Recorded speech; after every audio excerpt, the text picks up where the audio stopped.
colegas de Carapicuíba, longe de mim ser o apresentador ou o mediador, como nominou o nobre presidente Paulo Kisse.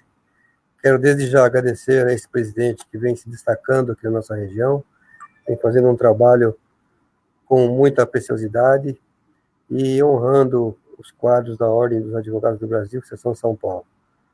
Hoje nós temos um assunto importante, um assunto que tem tomado atenção da sociedade, porque tem causado perplexidade com o que vem ocorrendo, especialmente envolvendo o consumidor.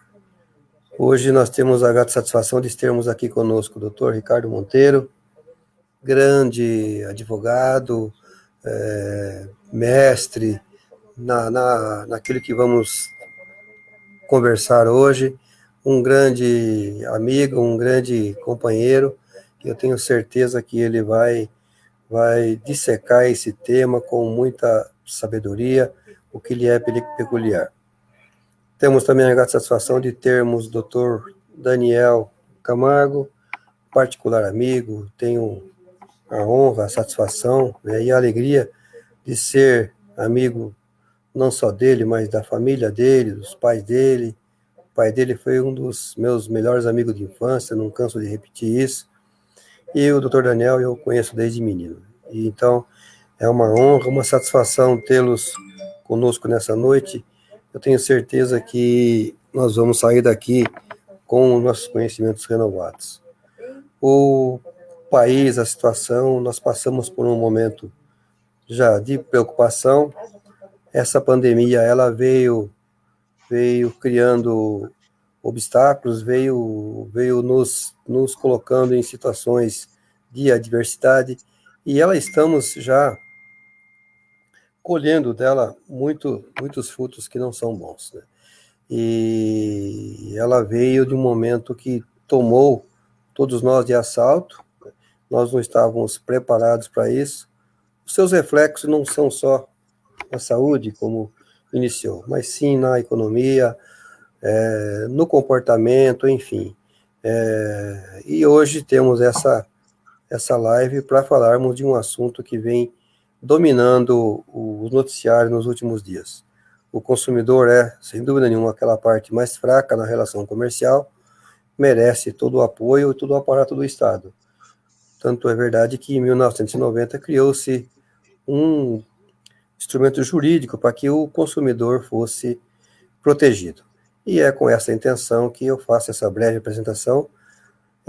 Deixo os doutores à vontade para que façam as considerações iniciais também. Muito boa noite aos colegas da OAB Barueri, uma redobrada satisfação atender ao chamamento, um abraço especial ao ilustre presidente Dr. Paulo Kisse, liderança regional incontestável, a passos largos para tornar Carapicuíba e subseção como uma referência em matéria de gestão de ordem. Agradecer aí especialmente a presença do ilustre colega amigo Dr. Augusto Gonçalves, Dr. Daniel Camargo, com quem terei a honra e a satisfação de comungar aí humildemente algumas palavras acerca dessa matéria que de fato tem tomado a pauta midiática, a pauta dos noticiários especializados no ramo jurídico, e que de fato demandam uma especial atenção da nossa classe.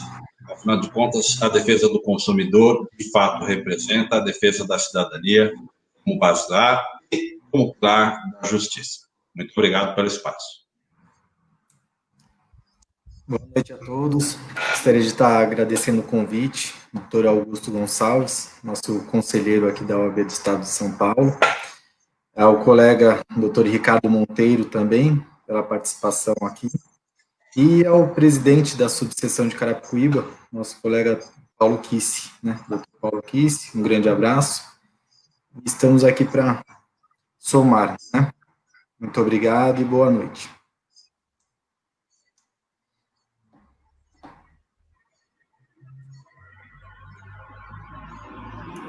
Bem, doutor Ricardo, agora entre vocês dois, né? Eu só fiz a apresentação e depois, no decorrer, se necessário, faremos algumas colocações. Tem aqui alguma situação que podemos fazer, mas eu gostaria que um dos doutores desse aí a introdução no tema e seguimos adiante.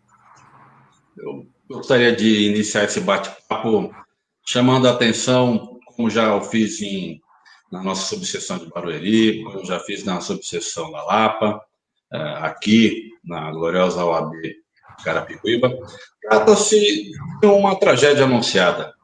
Nós muito bem sabemos que o período de pandemia gerou toda ordem de desconforto em matéria jurídica, notadamente pela falta de experiência que nós, brasileiros, temos com esse tipo de situação, algo provavelmente natural ao mundo inteiro, mas que para nós aqui, nossa população muito próxima, muito assertiva no que diz respeito aos problemas do dia a dia, uma população resiliente, mas nós nunca vivemos nada igual. E a tragédia anunciada a qual me referi deveu ao fato de que todo o problema teve início com uma resolução, a ANEEL, a Agência Nacional de Energia Elétrica, autorizando as concessionárias de energia elétrica a suspender o procedimento de aferição dos relógios de consumidores individuais, residenciais, comerciais e industriais, de modo que fosse possível salvaguardar os seus funcionários do risco iminente de contágio com a pandemia Covid-19.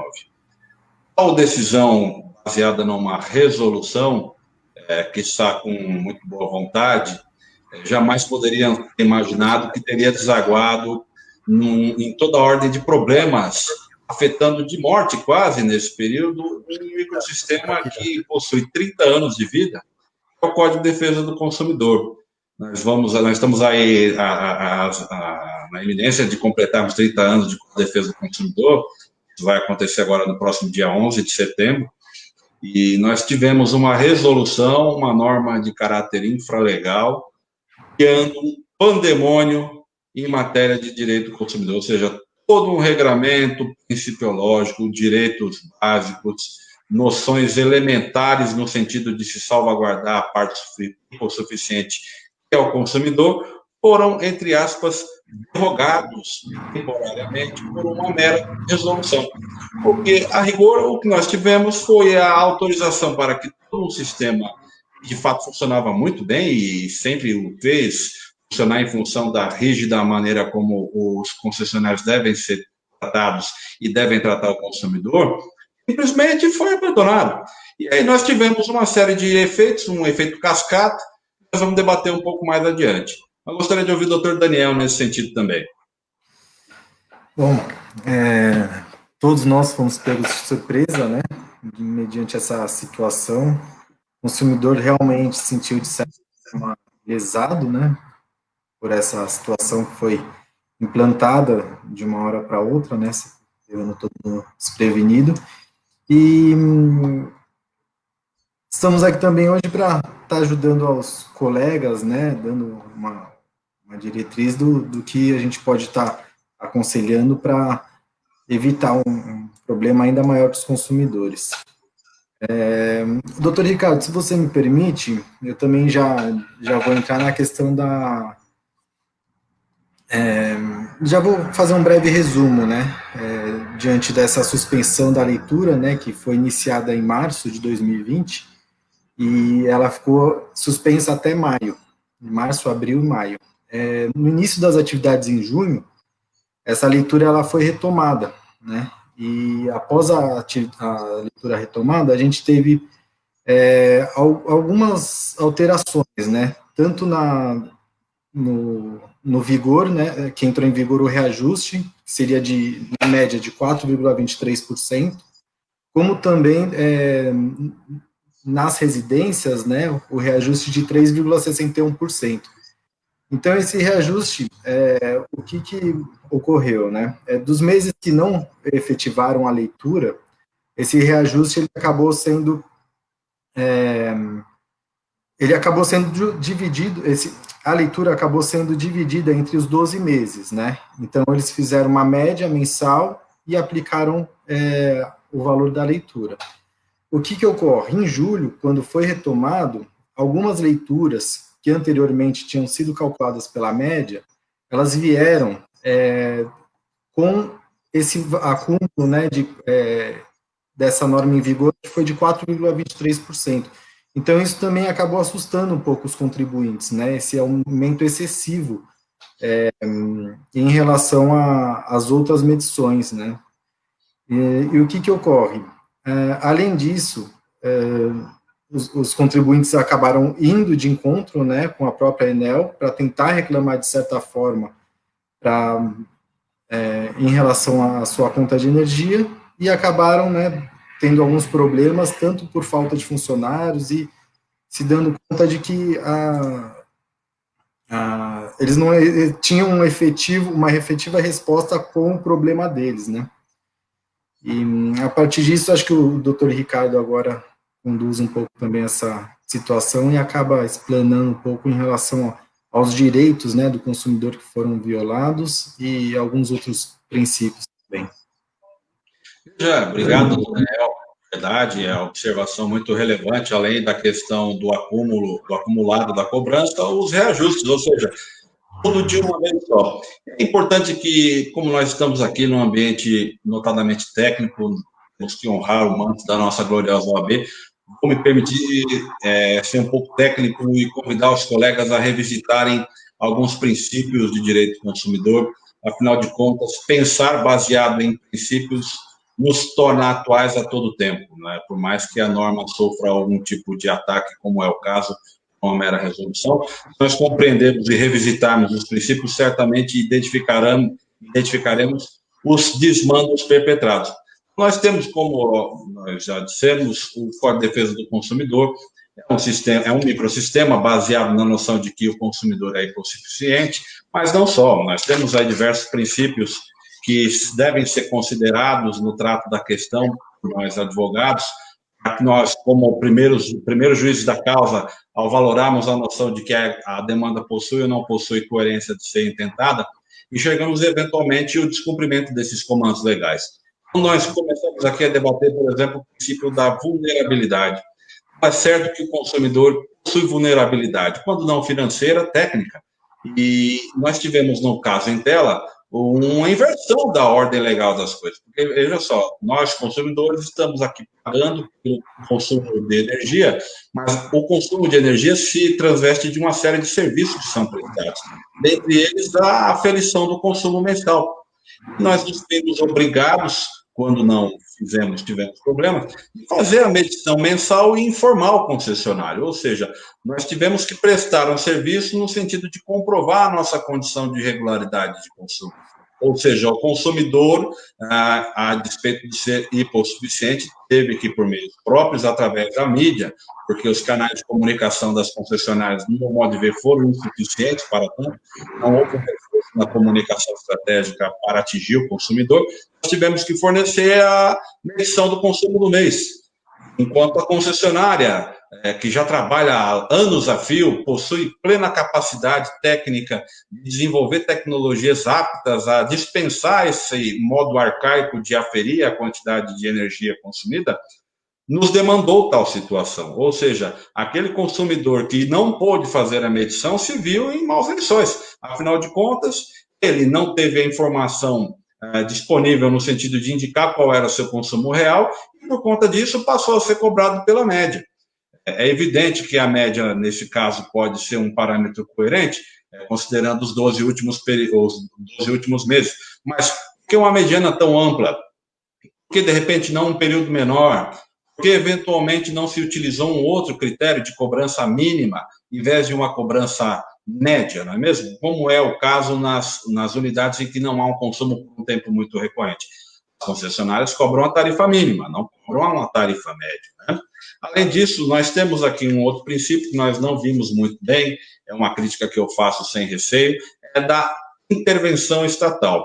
Nós não tivemos apoio do governo federal. O consumidor foi relegado à própria sorte, ele teve que buscar atendimento nos canais disponíveis, seja por internet, seja por telefone 0800, mas a esmagadora maioria, como nós vimos largamente na mídia, tem que amargar tempo de sol e chuva, né, em tempo de pandemia, correndo risco de contágio pela doença, buscando informação, buscando o direito de rever a conta. Então, a intervenção estatal falhou nesse sentido, com uma exceção nítida e que é, de fato, possível de fazer um justo parabéns ao PROCON, que atuou de maneira muito próxima ao consumidor, forneceu informações, disponibilizou um canal pela internet para que houvesse reclamações e fez a diferença. O PROCON fez a diferença, tá certo? A impressão de que esse papel do PROCON poderia ter sido muito bem compartilhado pelo MP, mas, naturalmente, o PROCON, como bem vocacionado fez, de fato, valer a fama de que, de fato, cuida do consumidor, né? Nós também temos o princípio do equilíbrio da relação de consumo, em que deve haver uma moderação entre o serviço prestado e o preço cobrado, e nós não vimos isso, absolutamente. Outro princípio de defesa do consumidor que foi ferido quase de morte foi o princípio da publicidade. Se nós não tivéssemos o apoio da mídia, dos telejornais, da internet, pelos órgãos de imprensa, certamente a catástrofe teria sido ainda pior, porque pouco se ouviu falar dos órgãos das concessionárias no sentido de patrocinar campanhas de educação durante esse período, campanhas que tornassem a informação mais acessível, né? Além disso, nós temos aqui claramente a questão do desatendimento ao princípio da boa-fé objetiva. Afinal de contas, o doutor Daniel vai muito bem abordar, mudança da faixa de consumo, nós temos, por exemplo, a mudança da faixa de incidência do ICMS, ou seja, clientes, consumidores que não pagariam um ICMS tão alto como estão pagando agora, somente estão fazendo porque houve acumulação da cobrança em um período de tempo vinculado a um mês, ou seja, ajuste, mais cobrança acumulada, mais faixa de ICMS alterada. Então, o consumidor pagou a conta sozinho desse escárnio absoluto, não é mesmo? E, nesse sentido, gostaria de ouvir o doutor Daniel sobre a questão do ICMS. Doutor Daniel, o que tem a dizer? Bom, a questão do ICMS em si, já existe a legislação específica que trata do assunto para incidência do imposto em cima da energia elétrica, né? E o que ocorre? Nessa situação, a gente se deparou com um requisito, né? A partir de contas de luz com até 90 kW eram consideradas como isentas, né? Elas não tinham incidência do ICMS na conta de luz. Contas de luz de 91 kW a 200 kW, essa alíquota era de 12%. Né? Então, do valor total da conta de luz, se deduz os 12% referentes ao ICMS. E acima de 201 kW, essa alíquota ela sobe para 25%. Algumas contas de luz, né, por terem já essa alíquota reduzida, com o acúmulo dessas contas, elas acabaram elevando a classificação. Então, a pessoa que era isenta, às vezes, se tornou pagadora de uma alíquota de 12%. Isso, no final das contas, acaba já alterando, né, mediante essa pandemia que a gente está passando, financeiro, tanto econômico, financeiro, gera um efeito grande no bolso das pessoas, né? E acima de 201 kW, essa alíquota ela subiu para 25%. Então, é uma elevação significativa nessas alíquotas, né? Uma vez que o consumidor não estava preparado para assumir, né, esse encargo de uma hora para outra. E isso se deu através da reclassificação, uma vez que a leitura não foi feita mediante o convencional, e sim o hora estipulado por razão da pandemia, né?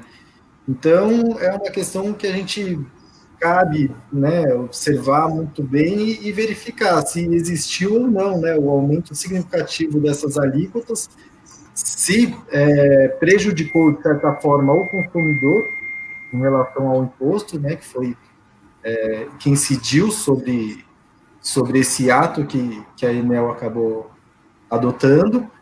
E em relação à isenção do imposto, isso como a isenção trata de lei, o que trata de isenção seria a lei complementar, no caso, eu não veria uma saída, viu, doutor Ricardo, para o governo do Estado, né, ele está trazendo uma medida que a gente possa aplicaram nesse momento, porque também existe toda a lei de diretrizes orçamentárias, né? Tem uma série de estudos para você conceder a isenção de um referido imposto. Você não consegue, de uma hora para outra, aplicar esse tipo de isenção. Então, isso daí a gente ficou também, de certa forma, analisando, né, o caso, um caso em concreto, né, cada caso específico em si, para verificar se tem alguma saída ou não, né.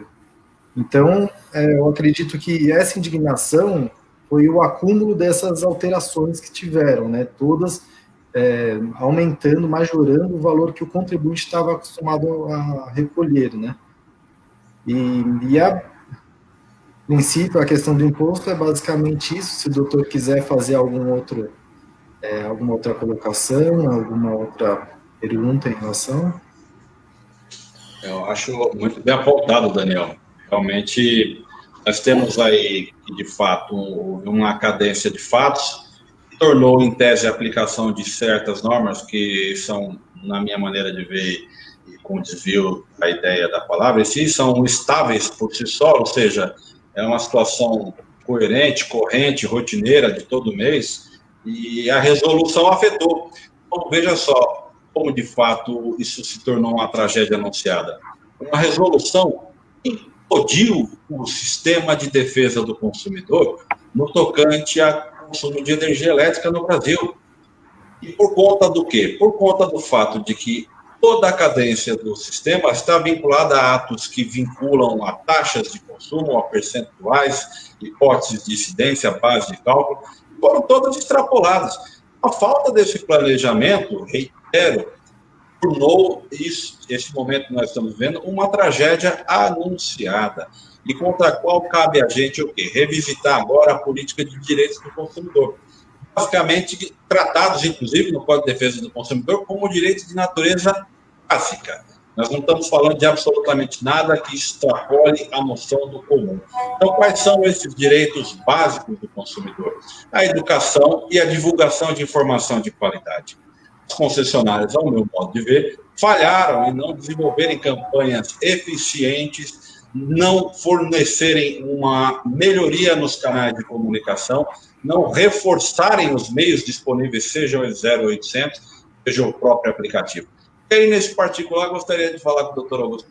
Como é que se pode imaginar, doutor Augusto, nós, nesse momento, com dificuldade na maioria do país, pagar uma conta de R$60 de energia elétrica, pensar que o consumidor dispõe de um celular e de plano de dados apto a baixar o aplicativo e desenvolver sua reclamação?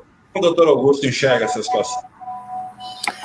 Então, antes de a minha manifestação, doutor Ricardo, queria transmitir um grande abraço aqui a um grande amigo nosso, companheiro, que é o doutor Francisco Roque Festa, e ele faz aqui uma pergunta, né?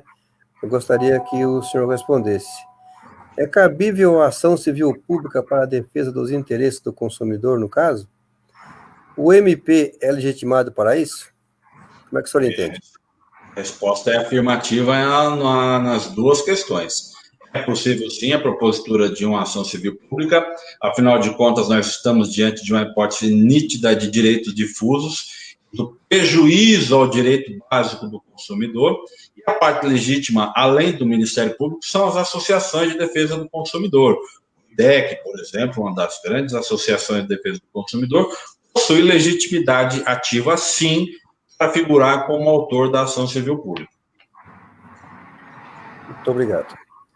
No tocante à questão do consumidor, né, o que aconteceu? A ANEEL, ela transferiu para o consumidor uma obrigação que era totalmente dela, porque ele não está legitimado para ficar fazendo leitura, baixar o aplicativo, ou seja, criou uma obrigação que é uma obrigação única e exclusiva dela. A única obrigação que o consumidor tem, nesse caso, é pagar a conta, né?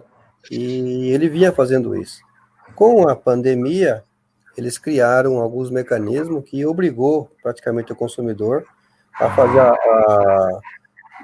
o serviço de autoleitura com a falsa a falsa ideia de que aquilo ia reduzir o consumo. Só que acabou não reduzindo o consumo, né? E ela fez duas colocações. Uma, para ele fazer a autoleitura, e naqueles casos em que não se fizesse a autoleitura, aplicaria-se a média de consumo. Nas duas situações, em momento algum, beneficiou o consumidor. Nas duas situações, ela trouxe um privilégio. Em si, ela trouxe um encargo a mais, que além do consumo, ele também paga um imposto maior. E aí entramos naquela teoria do desvio produtivo do consumidor, né? Que tem sido analisada, que tem sido objeto de várias ações, inclusive de decisões já do próprio STJ, né? Condenando o concessionário de serviço público, ou o banco, ou, no caso do nosso aqui, a Enel, a indenizar o consumidor caso ele seja obrigado a ser submetido a uma despesa além daquilo que é devido. E aí fere, inclusive, o próprio artigo 6º, né, inciso 8º do próprio Código do Consumidor, no artigo 6º, onde vem ali os requisitos, que são os princípios ali que protegem o consumidor, o princípio da vulnerabilidade, porque ele é a parte frágil na relação, e aí o que acontece? Se não tiver intervenção estatal, se não tiver intervenção do Estado, o consumidor fica à mercê. No caso da Enel, já teve aí o PROCON que tomou conta da situação, salvo erro, aplicou uma multa por conta dessa imposição. E nós vimos aí que mesmo com a volta de um atendimento presencial, um atendimento que precário, ela não conseguiu reduzir nem solucionar os problemas. O que nós estamos vendo é cada dia a imprensa noticiando o consumidor sendo atingido por conta dessa falsa ideia de que ele seria premiado. Ele não foi premiado, ele foi prejudicado quando deveria ter a total atenção. Nós tivemos, por conta da pandemia, empresas reduzindo custos, a própria Petrobras, né, por um período aí, reduziu preços da gasolina e do óleo diesel, e não vimos a Enel, como nenhuma situação, reduzir o preço da tarifa. Então, continuamos pagando uma tarifa caríssima e sem a prestação de um serviço adequado. É assim que eu entendo essa questão. Nesse sentido, o que o doutor Daniel acha sobre a teoria do desvio produtivo invocado pelo doutor Augusto, doutor Daniel? Eu acho que é um caminho que existe hoje, doutor Ricardo, que não se trata apenas do mero aborrecimento, né, do consumidor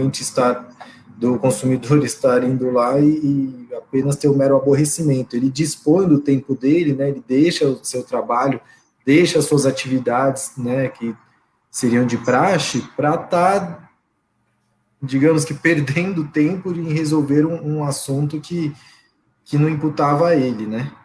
Então, eu acredito que essa teoria é uma teoria que já existem julgamentos no STJ favoráveis, né, ao consumidor, e esse seria um caminho viável também para o litígio de eventuais ações que seriam ajuizadas, né, dependendo da análise de caso a caso, né, a gente não pode julgar tudo, né, precisa fazer a análise criteriosa de cada caso para verificar se realmente, né, houve ou não, né, certa violação do direito do consumidor. Eu concordo e apenas complemento, estabelecendo o que é direito básico do consumidor, o acesso aos órgãos de proteção, seja em esfera administrativa ou judicial. Então, é muito simples o debate em torno desse tema. Nós temos a inversão de cláusulas contratuais em que o concessionário deveria fazer a medida. Nós temos a condição de que essa inversão de cláusula contratual tornou a obrigação mais onerosa para o consumidor e não afetou a condição de preço oferecido, ou seja, não houve uma redução no valor cobrado. Então, diante desse quadro, é absolutamente clara a noção de que há um prejuízo flagrante para o consumidor. E nós, como advogados, atuantes em diversas áreas, muito comumente recebemos consultas de toda ordem. E esse tipo de questão relacionada à defesa do consumidor, em questões pontuais como essa, um atraso pontual aqui, outro acolá, de certa forma, fazemos aqui a meia-culpa, nós não estimulamos, não damos a devida atenção por se tratarem de causas de valores econômicos muito baixos, muitas vezes até esvaziados. Mas não se está aqui a discutir a questão da lucratividade da demanda. Nós estamos aqui a discutir a relevância do papel da advocacia nesse momento de crise, diante de uma situação que relega tantas pessoas simples e humildes a um sofrimento desmedido, desumano e desqualificado. Afinal de contas, a origem do problema remonta à falta de planejamento do governo, que afetou quase que de morte um microsistema que vivia em harmonia, funcionava tal como um relógio, claro, com os atrasos aqui e acolá, mas que criava uma condição de segurança, de conforto para o consumidor. Então, qual é a alternativa que o consumidor que fica 3, 4 horas numa fila esperando uma senha para ser atendido? Qual é a única alternativa para aquele consumidor que não pôde fazer a reclamação porque não tem a banda larga, não tem o plano de dados, né, não tem condição de pagar a conta de energia que dirá o plano de internet, não é mesmo? Ao caminho do judiciário, de postular os seus direitos com a narrativa de fatos que é correta, como o doutor Daniel muito bem falou, cada caso deve ser analisado de maneira pontual, porque a teoria do desvio produtivo está aí para tutelar o bem jurídico, o tempo. O tempo é um bem que somente cada indivíduo pode dispor, e ele é finito. É natural que o Poder Judiciário deva tutelar os abusos que façam com que o tempo do consumidor sejam furtados contra a sua vontade. Então, é natural que nós, operadores do direito, não tenhamos receio de trazer ao tribunal este tipo de demanda, de insistir pela aplicabilidade da teoria do desvio produtivo, especialmente para esses episódios, e na hipótese de julgamento em primeira instância em esfera do juizado especial civil improcedente, subimos para o colégio recursal, se for em esfera civil comum, subir para o Tribunal de Justiça. É muito importante que as concessionárias recebam o recado de que o atendimento ao consumidor deve ser matéria prioritária. Afinal de contas, nós temos aqui como direito básico a informação, a condição igualitária, a intervenção estatal, mas, sobretudo, nós temos direito a um serviço de qualidade. Então, é sobre essa ótica que eu devolvo a palavra para os colegas.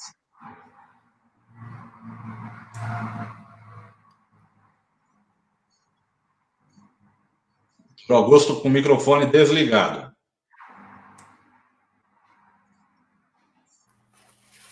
Desculpa aí, pessoal. Antes de prosseguir, eu queria fazer aqui uns agradecimentos.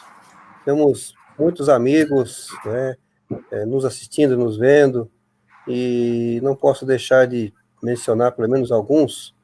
E um deles é a minha esposa, Domênica Gonçalves, está mandando um abraço a todos, né?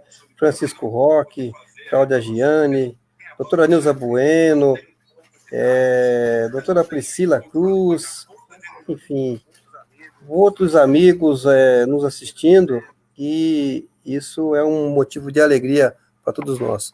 Realmente o doutor Ricardo e o doutor Daniel abordaram questões aí de alta relevância. Essa pandemia, ela trouxe inúmeras situações e, infelizmente, alguns órgãos do próprio Estado, alguns órgãos que deveriam realmente se voltar para o social, para que o fragilizado, aquele de pouca renda, aquele que perdeu o emprego, aquele que ficou numa situação com o seu comércio inviável, fechado, não teve essa atenção desses órgãos, especialmente da Enel, que ela manteve essa política, uma política totalmente afrontosa ao Código de Defesa do Consumidor. E o consumidor, ele paga todo o preço da situação, né? É no consumidor que todos os encargos recaem. Ele paga, além de pagar o consumo, ele paga impostos, ou seja, ele é o maior prejudicado, e foi sim o maior prejudicado nesse caso da Enel. Na Sabesp nós não vimos isso, né? A Sabesp ofereceu até uma situação de economia, né? Eu tenho conhecimento dessa situação, que foi a supressão de algumas situações, né, de fornecimento. No caso de comércio, dos comércios fechados, dos comércios que não puderam ficar com o seu atendimento integral, eles reduziram o custo aí de 30%, 40%. No caso da Enel, não, ela não deu essa oportunidade, ela simplesmente manteve o seu ritmo normal de cobrança e fornecendo, né, um serviço inadequado, especialmente, tanto no fornecimento do seu produto, como na atenção ao próprio consumidor, que nós vimos a falta de assistência quando você tem uma queda de energia, quanto a falta de assistência quando você busca uma solução para o seu problema. Você vai com a sua conta tentando resolver a situação, você não resolve a situação, você não tem uma resposta aquela que satisfativa, e ela deixou para o consumidor o maior trabalho. O doutor Daniel colocou muito bem, né, a questão do desvio produtivo do consumidor. Ele tem que se deslocar muitas vezes, além de ele ter que fazer um trabalho que era esse da autoleitura, posteriormente ele teve que se deslocar para ir lá discutir essa autoleitura, ou seja, a Enel pediu a ele que fizesse uma autoleitura, a conta não teve nenhuma redução no consumo, ele foi lá discutir isso aí, então ela não estabeleceu uma relação de confiança com o consumidor quando parecia isso. Quando surgiu a questão da autoleitura, o que nós entendemos, né, é que realmente haveria ali uma relação de troca, né, ou seja, o consumidor ia prestar um serviço e ia receber algum benefício em forma disso. Pelo contrário, ele recebeu, foi um acréscimo e houve uma frustração geral. É importante mencionar, doutor Augusto, que, muito embora de fato as críticas sejam absolutamente pertinentes, nós devemos aqui exaltar e parabenizar a atuação da Fundação Procon. Não fosse a Fundação Procon, a situação que é complexa teria se tornado insustentável. Nesse sentido, parabenizo o ilustre diretor executivo, Dr. Fernando Capês, que desenvolveu um trabalho incansável, conseguiu, antes da propositura de uma ação civil pública, firmar um acordo com a Enel, através do qual aqueles consumidores que de fato se sentissem prejudicados pudessem exercer o seu direito de reclamar pelo site do Procon, e a mera reclamação junto ao site do Procon habilita a possibilidade do parcelamento das contas em atraso em 12 vezes. Foi publicado pela Enel nos meios de comunicação, dispondo da possibilidade de parcelamento em 12 vezes no cartão de crédito. A Fundação Procon desenvolveu um acordo que autorizou o parcelamento em 12 parcelas diretamente na conta. Essa informação é divulgada? A resposta é não. Por que não é divulgado? Porque é mais conveniente para o concessionário fazer o recebimento no cartão de crédito, que possibilita uma operação financeira para desagiar, para antecipação do recebível, coisa do tipo. Ou seja, etapa atrás de etapa, doutor Augusto. O que nós podemos fazer, doutor Daniel, a não ser recorrer ao Poder Judiciário? Fica uma situação bem delicada, né? Ao invés também de tirarem os juros, né, o consumidor, eles dão a possibilidade de estar fazendo o parcelamento, mas também com a incidência, né, de juros em cima da cobrança parcelada. Então, fica realmente numa situação bem delicada, mas como vou frisar também uma colocação do doutor Ricardo, a questão da atuação do Procon, né, que ela foi bem incisiva, né, em cima do problema. Ela, inclusive, me corrija se eu estiver errado, doutor Ricardo, mas até mesmo antes de firmar o TAC, né, termo de ajuste de conduta, o Procon já tomou todas as medidas para estar recuperando a situação que estava realmente complicada para o consumidor.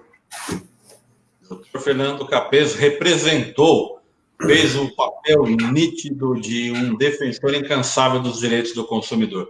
Merece uma salva de palmas da advocacia, porque de fato atuou como um defensor na pele de defensor. Realmente merece os nossos parabéns. Ao doutor Fernando Capês.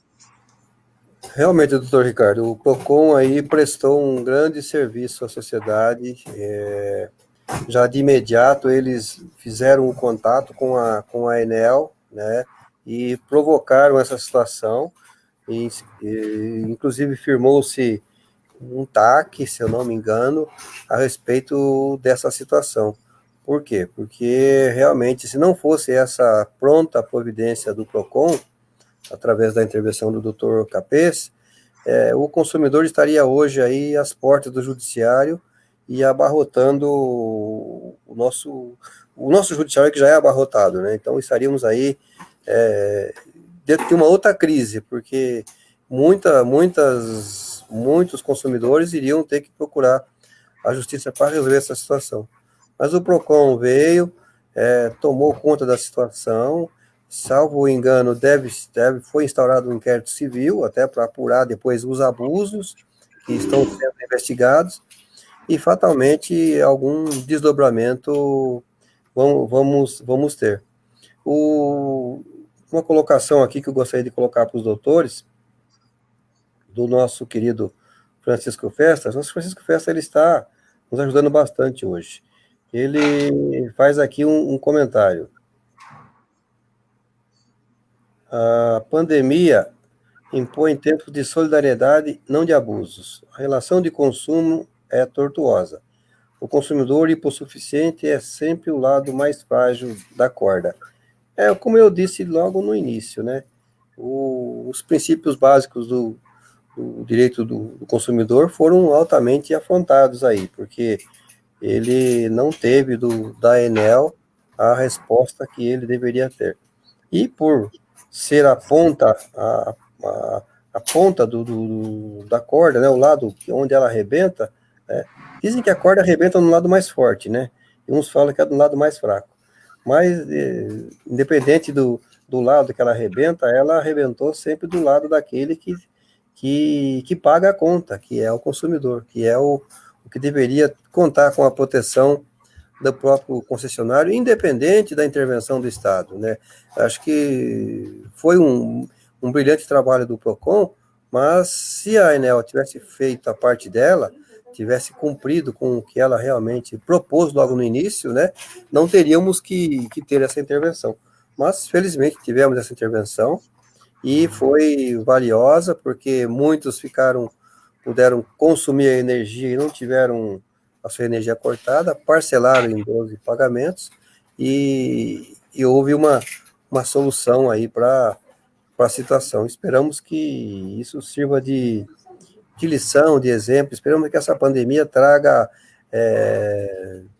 soluções, traga ideias, né? Porque deparamos com uma situação que não era a costumeira. Nós não imaginávamos que iam ficar aí já por volta de 180 dias com muitas cidades voltando ao estado anterior, voltando aquelas situações que tem que fechar o comércio, restringir o acesso, e essa pandemia, ela realmente trouxe para nós um aprendizado. Claro que a situação jamais voltará ao normal, mas sim, ela trouxe aí um obstáculo a ser transportado, transpassado, para que desse acontecimento nós avancemos em busca de uma solução melhor, em busca de aprendizado, enfim. Creio que todos nós sofremos, né? Não foi o Brasil, foi o mundo passa realmente por uma transformação, e espero que ela sirva de lição para aqueles que realmente deveriam dar aí a solução, que deveriam atender a sociedade de uma forma condizente. Nesse particular, eu gostaria de fazer algumas considerações finais, já me despedindo dos colegas, zerando o adiantado da hora, já vamos aí para 45 minutos de bate-papo, nem parece. O tempo é quente, o tempo é frio, mas o tema é quente. Em que pese o PROCON tenha conseguido um bom acordo, tenho a impressão de que nem o bom acordo exime a possibilidade do consumidor de socorrer do Poder Judiciário para afastar eventuais arbitrariedades ao seu caso concreto. É claro que é natural que a solução consensual, conscienciosa seja a desejada, mas isso não nos impede, na condição de advogados, de enxergar que o abuso não pode ser mantido, nem sequer por acordo. Então, é importante que a advocacia esteja atenta aos casos específicos, dê a atenção devida, especialmente para o cliente mais simples, mais humilde, que é a pessoa que, nesse tempo, precisa da nossa atenção. Devemos fazer valer nosso papel de defesa da cidadania e, naturalmente, como pilar da justiça. Então, é importante que a advocacia se una em torno dessa questão, que dê atenção ao pobre, à pessoa menos privilegiada, para que a gente atinja a justiça social nesse país. Eu tenho um brocário, carrego comigo, e o mais feliz aliás, que independente da condição financeira, o mais rico é o mais feliz. E o cliente aflito, se sentindo injustiçado, não tem condição de se sentir feliz. A advocacia tem, sim, um papel preponderante a recobrar a paz, o equilíbrio e a justiça em matéria do consumidor. Quero mais uma vez agradecer a presença do ilustre amigo colega doutor Augusto Gonçalves, o debatedor doutor Daniel Camargo, que está estreando com brilhantia hoje nas lives. Agradecer mais uma vez ao doutor Paulo Christi, todos os colegas do Facebook e todos os colegas, especialmente da subseção Carapicuíba. Muito obrigado. Doutor Daniel, fique à vontade, as suas considerações. Doutor Ricardo, doutor Augusto, agradeço o espaço que me foi concedido. Quero agradecer também ao presidente, Paulo Christi, da subseção de Carapicuíba, e os doutores também da subseção de Cotia, né? Não podemos esquecer deles. Eu sou inscrito na subseção de Cotia. Um grande abraço a todos os colegas que estiveram presentes na live aqui também. Perfeito. Bem, eu quero agradecer ao doutor Ricardo por essa participação, por esses conselhos e por esse aprendizado que trouxe. Realmente foi uma noite gloriosa, uma noite maravilhosa ter esse encontro aí com vocês. Doutor Daniel, também muito obrigado por estar conosco, nos acompanhando. Estamos na mesma trincheira, na mesma batalha, caminhando para que um dia consigamos algo melhor. Realmente, o doutor Ricardo tocou num ponto importante, que é a advocacia estar atenta a toda essa situação. A advocacia nada mais é do que representar a sociedade naquilo que ela é vulnerável, naquilo que ela é atingida. Então, eu entendo até que o direito do consumidor vai ser, daqui para frente, um direito cada vez mais buscado, cada vez mais almejado pelo cidadão. É ali que nasce toda uma estrutura para que haja uma reparação de uma violação de um direito. E o consumidor, sem dúvida nenhuma, ele merece essa atenção, ele merece essa atenção do Estado, merece essa atenção da advocacia, merece essa atenção do Poder Judiciário, merece realmente todo o nosso esforço para que cada dia busquemos aí um país melhor, uma justiça melhor, um atendimento melhor e que cada um de nós façamos a nossa parte. Entendo até, doutores, que o mercado pode até nos favorecer. Todas essas situações podem, inclusive, abrir um campo novo na advocacia para que aqueles que talvez não se interessem muito pelo tema, mas é um tema de alta indagação, é um tema de muita importância que está no nosso dia a dia. É o tema do dia a dia, o consumidor é aquele tema do dia a dia. Então, façamos a nossa parte para que deixemos aqui um legado para nossos filhos, nossos netos, e isso tudo vai, se não nos der uma satisfação financeira, vai nos dar uma satisfação espiritual, vai dar-nos uma paz para que fizermos algo para quem realmente estava numa situação de inferioridade. Eu quero agradecer mais uma vez a subseção de Carapicuíba, o Dr. Paulo Christi, deixar aqui o meu agradecimento, o meu abraço a todos os advogados de Carapicuíba, de Cotia, né, até porque nós somos um trio de Cotia aqui hoje, estamos aqui na nossa localidade, cumprimentar cada um dos colegas que estiveram aqui, pude vivenciar, visivelmente apareceu alguns colegas que vêm aqui, doutor Stasis de Carapicuíba, que foi presidente aí, um grande abraço, muito obrigado pela sua participação, os demais que já foram nominados, e com certeza virão outros bate-papos, outras lives, para que nós não estamos aqui com a intenção de ensinar, muito menos jamais temos essa pretensão, mas sim aprender com os colegas, e com certeza vamos estar aprendendo sempre.